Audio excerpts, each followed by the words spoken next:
ఇదివరకు ఆర్జీవి చాలా కొన్ని బయోపిక్స్ అలాంటివి తీశారు కదా, ఇప్పుడు అలాంటి బయోపిక్స్ తీయాలంటే మళ్ళీ రివర్స్ ఏమైనా తీయగలుగుతారు అంటే? మీరు గతంలో చూస్తుంటే పవన్ కళ్యాణ్ లేదా ఇటు చంద్రబాబు ఆ క్యారెక్టర్స్ తీసుకొని చేసింది, బట్ ఇప్పుడు ఏంటంటే వాళ్ళు ఏపీలో క్రియాశీలకంగా ఉన్నారు, ఒక AP CM, AP deputy CM. So ఇప్పుడు అలాంటి క్యారెక్టర్స్ మీరు చెయ్యాలంటే ఎలా చేస్తారు? ఈ రెండు క్యారెక్టర్స్ ని అలాంటి క్యారెక్టర్ చేస్తాం కదా, మళ్ళీ ఇంకా ఎలా చేస్తామంటే అప్పుడు చేశారు. ఇప్పుడు ఒకవేళ చెయ్యాలి అంటే వాళ్ళని దృష్టిలో పెట్టుకొని చెయ్యాలి అనుకుంటే వాళ్ళని దృష్టిలో పెట్టుకొని ఇప్పుడు బేసిక్గా అడుగుతారు అనుకున్నా, ఆ రూట్కి వచ్చారు మీరు. ఇక బేసిక్గా ఇప్పుడు first of all Lakshmi's NTR తీసినప్పుడు కూడా రూలింగ్ పార్టీ గవర్నమెంట్లో ఉన్నప్పుడు తీశారు. సో దానికి ఏం ఫరక్ పడదు. But having said that definitely నేను ఇంతకు ముందు అనౌన్స్ చేశాను, ఇంకా పొలిటికల్ సినిమాలు జోలికి వెళ్ళాం. అంటే మీ నుంచి ఇప్పుడు కేవలం ఇలాంటి సినిమాలైనా, ఒకప్పుడు ఆర్జీవి అంటే బాలీవుడ్ లో ఒక పాపులర్ అయిన డైరెక్టర్ ప్రతి ఒక్కరికి కదా, అంటే ఇలాంటి సినిమాలు అంటే ఏంటి అంటే ఇప్పుడు ఇప్పుడు ఈ జనరల్ క్వశ్చన్స్ వేరే ఇంటర్వ్యూ మాట్లాడదాం. ఇది I want to talk about your film. ఇక్కడ మాట్లాడటం చాలా టైం ఉంది మనకి. రెండో పాపం చంద్రబాబు కూడా అప్పుడే పండింది. బహుశా కేంద్రం ఈ రకమైన కేంద్రంలో ఈ రకమైన పరిస్థితులు బహుశా ఎప్పుడు ఉండిండవేమో. ఈ రకంగా కేంద్రంలో 240 ఎంపీలు మాత్రమే వచ్చిన పరిస్థితులు, రాష్ట్రంలో ఏకంగా వీళ్ళకు కూడా ఈ మాదిరిగా మంచి నెంబర్లు వచ్చిన పరిస్థితులు, ఎన్డీఏలో మళ్ళీ చక్రం తిప్పుతా ఉన్న పరిస్థితులు.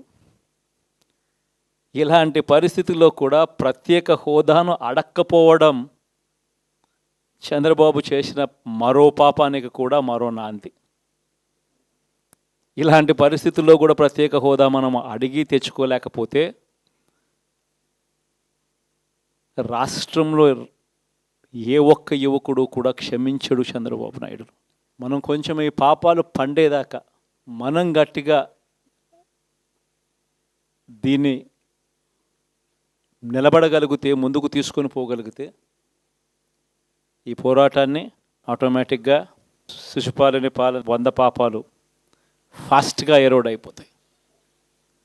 కాబట్టి ప్రతి ఒక్కరూ ఈ విషయాలన్నీ గుర్తుపెట్టుకోమని కోరుతాం. ఎన్ని బహుశా నేను చెప్పేటివన్నీ కూడా మీ అందరికీ కూడా తెలియనేటివి కాదు. కేవలం నేను మీ అందరికీ గుర్తు మాత్రమే చేస్తా ఉన్నా. కష్టాలు రావడం అన్నది సర్వసహజం. కష్టాలు ఇలా మనం ఎదుర్కొని నిలబడడం అన్నది మన చేతుల్లో ఉన్న అంశం అన్నది మాత్రం ఖచ్చితంగా ప్రతి ఒక్కరూ గుర్తుపెట్టుకోమని మీ అందరితో కూడా కోరుతా ఉన్నాను. కేవలం పవన్ కళ్యాణ్ గారికి మాత్రమే ఉప ముఖ్యమంత్రి పదవి ఇచ్చే బీసీలని, ఎస్సీలని, ఎస్టీలని, ముస్లింలని మీరు అవమానించిన మాట వాస్తవం. ఈ వర్గాలకి కేబినెట్ కూర్పులో ఉప ముఖ్యమంత్రి పదవులు ఎందుకు ఇలా? గతంలో మీరు ఒక బీసీకి, ఒక కాపు సామాజిక వర్గానికి చెందిన వారికి ఉప ముఖ్యమంత్రి పదవి ఇచ్చారు కదా. మీకన్నా మిన్నగా జగన్మోహన్ రెడ్డి గారు మరి 10 మందికి ఉప ముఖ్యమంత్రి పదవులు ఇచ్చారు. బీసీ, ఎస్సీ, ఎస్టీ, ముస్లింలని గౌరవించారు, సామాజిక న్యాయం చేశారు. కానీ మీరు మాత్రం అధికారం చేపట్టినటువంటి మొదటి రోజే సామాజిక మోసం చేశారు.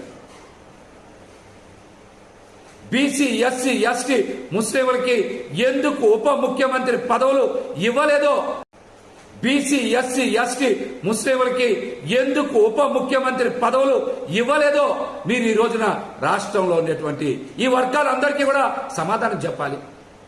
మీరు కష్టకాలంలో ఉన్నప్పుడు, మీ పార్టీల్ని మొయ్యాల్సి వచ్చినప్పుడు, మీరు ఇబ్బందుల్లో ఉన్నప్పుడు, మీకేమో కేసులు పెట్టించుకోవాల్సి వచ్చినప్పుడు బీసీలు, ఎస్సీలు, ఎస్టీలు, ముస్లింలు, కాపులు అందరూ కావాలి మీకు. కానీ అధికారంలోకి వచ్చినప్పుడు మాత్రం ఈ వర్గాలకి ఎందుకు సముచిత స్థానం కేటాయించలేదు? దీనికి సమాధానం చెప్పండి. అందరికీ నమస్కారం. నేను చిక్మంగళూరులో ఉన్నాను. అక్కడ సిగ్నల్స్ ఉండవు. హోటల్కి రాగానే కొంతమంది ఫ్రెండ్స్ నాకు మెసేజ్ చేయడం జరిగింది. ఒకరోజు నేను స్టూడియోకి వెళ్ళినప్పుడు, సార్ ఈ స్టూడియో పెట్టాలనే ఆలోచన ఎందుకు వచ్చింది మీకు అనగానే, నేను భోపాల్కి ఉద్యోగం కోసం వెళ్ళాను, నా చదువుకి ఉద్యోగం రాదన్నాడు, నేను వెళ్ళిపోదాం అనుకున్నాను. కానీ అతను మీరు మద్రాసి మీకు ఈ ఉద్యోగాలు రావు అని చెప్పడంతో నాకు కోపం వచ్చింది అని చెప్పడం జరిగింది. సో దాంతో ఆ కోపమే వారిని ఈరోజు ఇంత మహా వ్యక్తి శక్తిగా మార్చింది. నువ్వు ఇచ్చేది ఏంటో ఉద్యోగం, నేనే 100 మందికి ఇస్తాను. ఎక్కడండి 100 మందికి, మీరు 1000 మందికి ఉద్యోగం ఇచ్చి ఉన్నారు. మీరే లేకపోతే చిన్న చిన్న కళాకారులు ఉండేవాళ్ళు కాదు. వాళ్ళు ఏం చేశారు, ఎలా చేశారు అని చెబితే ఏదో డబ్బా కొట్టుకున్నట్టు అవుతుంది. బ్రదర్, ప్రతి నటీనటులకి ఒక్క ఫ్రైడే చాలు. 1 Friday. Kannappa will be my Friday and I'm sure of it. All the best అండి. ఆయన ఒక రాజ్యసభ సభ్యులుగా ఉన్నారు. ఆయనకు ఒక పార్టీ అధినేతగా ఉన్నారు. ఈరోజుకి ఏ పాత్రనైనా అవలీలగా పోషించగలిగినటువంటి మంచి నటుడు, నాకు సోదరుడు. ఒక పద్యం ఉంది, ఎవ్వని చేజనించు జగమెవ్వని లోపల నుండు లీనమై, ఎవ్వని ఎందుడెందు పరమేశ్వరుడెవ్వడు, మూల కారణం వెవ్వడు, అనాది మధ్యలయుడెవ్వడు, సర్వము తానే అయిన వాడెవ్వడు, అట్టి వారిని ఈశ్వరుని శరణము వీడదన్. అంటే అక్షరం ఎక్కడైనా అక్షర దోషాలు ఉండొచ్చేమో. ఇప్పుడు పెద్దవాళ్ళ శిక్షలో చదువుకున్నాం. తెలుగుదేశం పార్టీ అల్లరి మోకల్లో మా వాళ్ళ మీద దాడి చేస్తున్నటువంటి సన్నివేశాలు సీసీ ఫుటేజీలతో సహా, ఫోటోలతో సహా మా దగ్గర ఉన్నాయి. మేము ఎస్పీ గారికి కానీ లేదా లోకల్గా ఉన్నటువంటి పోలీస్ స్టేషన్లో కానీ కంప్లైంట్ ఇచ్చినా, ఒకవేళ మాకు ముందు సమాచారం ఉండి ఇట్లా గొడవ జరిగేటువంటి పరిస్థితి ఉందని చెప్పినా కూడా వాళ్ళు వచ్చి ప్రేక్షక పాత్ర వహించడం, అదేవిధంగా ఎటువంటి కేసులు కూడా కట్టినటువంటి పరిస్థితి లేదు. కాబట్టి మేము జిల్లా పార్టీ తరఫున మా దగ్గర ఉన్నటువంటి వీడియోగ్రాఫులతో, ఫోటోగ్రాఫులతో హైకోర్టుకు వెళ్లి ప్రైవేట్ కేసులు వేయాలని చెప్పి నిర్ణయించుకున్నాం. తప్పకుండా దాడులు చేసినటువంటి వాళ్లే కాదు, దాడులు చేస్తుంటే చూస్తున్నటువంటి పోలీసు వ్యవస్థ మీద కూడా కేసులు వేయటానికి సిద్ధంగా ఉన్నాం.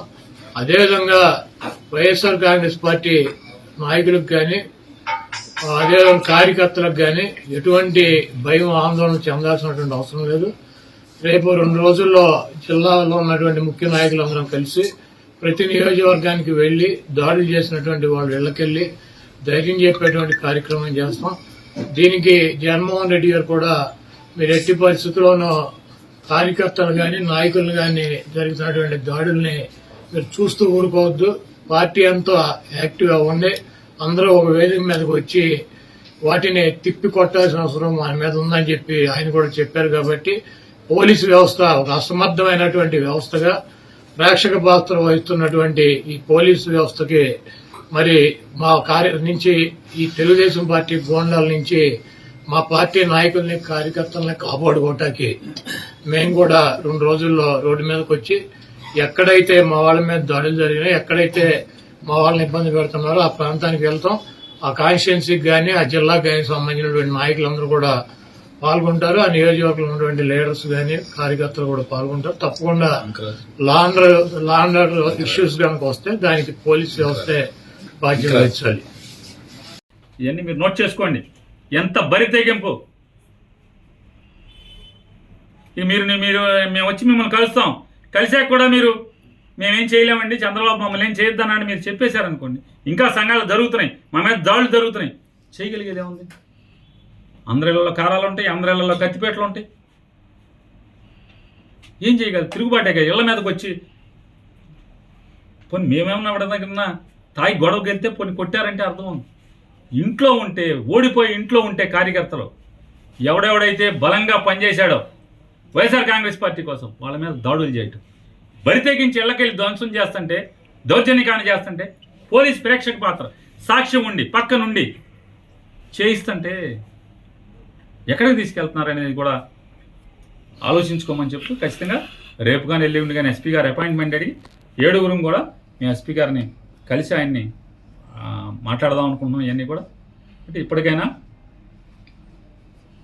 డీజీపీ గారిని కూడా గట్టిగా డిమాండ్ చేస్తున్నాం. ఈ రకంగా మీరు ధ్వంసరచన చేస్తే, దగ్గరుండి పోలీసు ఇలా చేస్తే, మళ్ళీ ఇంకా పత్తిత్తి కబుర్లు చెప్తాను చంద్రబాబు నాయుడు వైఎస్ఆర్ కాంగ్రెస్ పార్టీ వాళ్ళు కొడుతున్నారంటే ఇంతకన్నా పచ్చి పాపం ఇంకేమన్నా ఉంది? ఇది వాళ్ళ వైఎస్ఆర్ కాంగ్రెస్ పార్టీకి సంబంధించినటువంటి జిల్లా మాజీ ఎమ్మెల్యేలు అందరం కూర్చొని మాట్లాడుకున్నటువంటి మీటింగ్ సారాంశం. చంద్రబాబు నాయుడు గారి పరిపాలన ఒక ఆటవిక పరిపాలన అన్నటువంటి విషయంగా మనం అభివర్ణించవచ్చు. మీకు వీడియో రూపంలో కూడా తెలుగుదేశం పార్టీ నాయకులు కార్యకర్తలు మా కార్యకర్తల పైన చేస్తున్నటువంటి నాయకుల పైన చేస్తున్నటువంటి దాడుల్ని మీకు చూపించడం జరుగుతుంది. చట్టం లేదు, స్వేచ్ఛ లేదు, న్యాయం లేదు, అన్యాయమే రాజ్యమేలుతుంది. ఈ ప్రమాణ స్వీకారానికి ముందే ఈ రకమైనటువంటి ప్రామాణికాలు సృష్టిస్తున్నారు అని అంటే దీని మీరు అర్థం చేసుకోవచ్చు చంద్రబాబు నాయుడు పరిపాలన రాబోయేటటువంటి 5 సంవత్సరాల కాలంలో ఎలా ఉంటుంది అన్నటువంటిది. కనీసం ఫిర్యాదు చేస్తామన్నా కూడా దాడి చేయించుకొని దాడి జరిగిన తరువాత గాయాలకి గురై ఆ తరువాత కూడా ఫిర్యాదు చేస్తామనంటే అధికారులు భయపడుతున్నటువంటి పరిస్థితి ఫిర్యాదు తీసుకునేదానికి.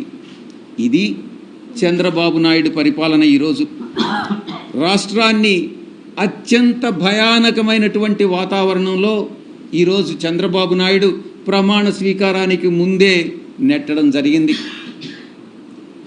ఇక ఆంధ్ర రాష్ట్రం ఏర్పడిన తరువాత రాష్ట్రం మొట్టమొదటిగా మద్రాసు రాష్ట్రం నుంచి విడిపోయి ఆంధ్ర రాష్ట్రం ఏర్పడిన తర్వాత ఎన్నో ఎన్నికలు జరిగాయి, ఎన్నో ప్రభుత్వాలు వచ్చాయి, ఎన్నో ప్రభుత్వాలు వెళ్ళాయి.